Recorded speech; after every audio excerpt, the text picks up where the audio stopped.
ಶ್ರೀ ಸಾಯಿಬಾಬನ ಅವತಾರವೇ ಆದ ಹನುಮನಿಂದ ಬಂದ ಸೂಚನೆ. ಮಗು, ಅತಿಯಾಗಿ ಯೋಚಿಸಬೇಡ. ನನ್ನ ನಾಮಸ್ಮರಣೆ ಮಾಡಿಕೊಂಡು ಬಾ. ಯಾರು ಏನೇ ಕೆಟ್ಟ ಉದ್ದೇಶದಿಂದ ನಿನ್ನ ಬಳಿ ಬಂದರೂ ನಾನು ಬಿಡುವುದಿಲ್ಲ. ನಿನ್ನ ರಕ್ಷಣೆಗೆ ನಾನಿರುವಾಗ ಯಾವುದಕ್ಕೂ ಹೆದರಬೇಡ.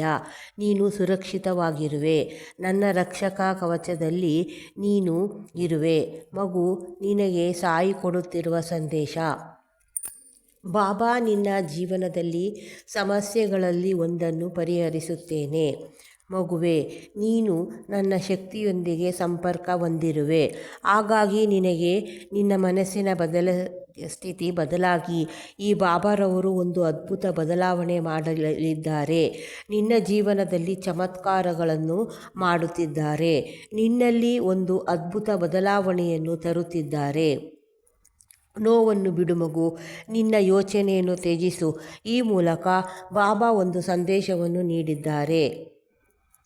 ನಿಮ್ಮನ್ನು ವಿರೋಧಿಸುವವರನ್ನು ನಾನು ಸರಿಯಾದ ಹಾದಿಗೆ ತರುತ್ತೇನೆ ಮತ್ತು ಒಂದು ಪರಿಹಾರವನ್ನು ಹೇಳುತ್ತೇನೆ. ಕೇಳು ಮಗು, ನನ್ನದೇ ಅವತಾರವಾದ ಹನುಮನನ್ನು ಸ್ಮರಿಸು. ಹನುಮನಿಗೆ ವಿಶೇಷವಾಗಿ ಶನಿವಾರ ದಿವಸ ಅವನಿಗೆ ಪ್ರಿಯವಾದ ದಿನ. ಅವನಿಗೆ ವೀಳ್ಯದೆಲೆ ಹಾರವನ್ನು ಹಾಕು. ಸಾಧ್ಯವಾದರೆ ಇನ್ನೂ ಒಂದು ಉಪಾಯವಿದೆ.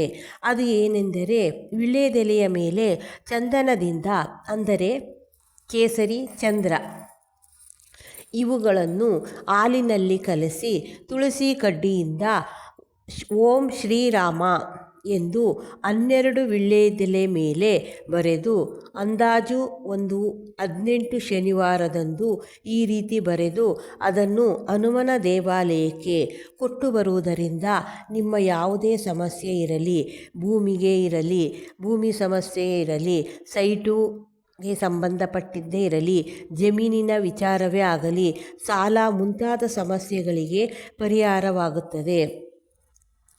ಮಗು, ಈ ಕೆಲಸವನ್ನು ಮಾಡುವುದರಿಂದ ನಿನ್ನ ಯಾವುದೇ ಸಮಸ್ಯೆ ಪರಿಹಾರವಾಗುತ್ತದೆ. ಜೊತೆಗೆ ಸಾಧ್ಯವಾದರೆ ಶನಿವಾರದಂದು ಬಾಳೆಹಣ್ಣು ವೀಳ್ಯದೆಲೆ ಇಟ್ಟು ಹನುಮನನ್ನು ಪೂಜಿಸುವುದರಿಂದ ಬೇಗನೆ ಕಾರ್ಯ ಕೈಗೂಡುತ್ತದೆ. ನೀನು ನಂಬಿಕೆಯಿಂದ ಪೂಜಿಸು. ಸಾಧ್ಯವಾದಷ್ಟು ಬೆಳಿಗ್ಗೆ ಬೇಗ ಎದ್ದು ಪೂಜೆ ಮಾಡುವುದರಿಂದ ನಿನ್ನ ನಕಾರಾತ್ಮಕ ಯೋಚನೆಗಳು ಮತ್ತು ಸಮಸ್ಯೆಗಳು ದೂರವಾಗುತ್ತದೆ. ನಿನ್ನ ಸರಿಯಾದ ಮಾರ್ಗದಲ್ಲಿ ನೀನು ನಡೆಯುತ್ತಿರುವೆ. ನಿನ್ನ ಪಾಡಿಗೆ ನಿನ್ನ ಕೆಲಸ ಕಾರ್ಯಗಳಲ್ಲಿ ನಿರತರಾಗಿರು. ಯಾರ ಒಡವೆಯೂ ನಿನ್ನನ್ನು ಹೋಲಿಸಿಕೊಳ್ಳಬೇಡ. ನಿನ್ನ ಸಮಸ್ಯೆಗಳು ಒಂದೊಂದಾಗಿ ಪರಿಹಾರವಾಗುತ್ತದೆ. ನಿನಗೆ, ನಿನ್ನ ಕುಟುಂಬಕ್ಕೆ ಈ ಬಾಬನ ಆಶೀರ್ವಾದವಿದೆ. ಮುಂದೆ ಎಲ್ಲ ಒಳ್ಳೆಯದೇ ಆಗುತ್ತದೆ. ಈ ಬಾಬಾ ಪವಾಡ ಪುರುಷನಾಗಿದ್ದಾನೆ.